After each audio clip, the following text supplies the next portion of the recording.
rupiah menurun terus. Akhir-akhir ini gue denger banyak banget berita yang ngomongin tentang bagaimana rupiah itu nilainya turun terus dibandingkan USD.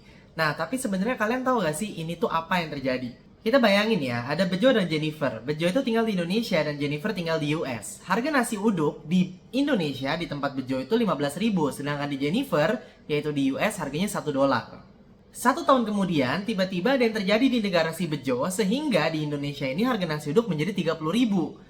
Sedangkan di negaranya si Jennifer atau di US itu harganya tetap $1. Ini menandakan apa? Ini menandakan bahwa untuk beli barang yang sama dengan harga yang sama, itu rupiah tuh butuh lebih banyak dibandingkan US dari tahun ke tahunnya. Lah alasannya terus kenapa? Kok bisa hal ini terjadi? Apa yang terjadi di negara si Bejo sampai ini tuh terjadi? Oke, jadi alasan pertama yang mungkin bisa terjadi adalah ada yang namanya trade deficit. Trade deficit adalah ketika negara tersebut lebih banyak impor atau beli barang dari luar dibandingkan ekspor atau jual barang keluar. Kenapa ini bisa melemahkan mata uang? Karena ketika kita beli barang dari luar, kita itu menukar IDR dengan USD kan? Itu yang menyebabkan demand USD itu semakin tinggi, yang pada akhirnya akan melemahkan IDR dan menaikkan nilai USD.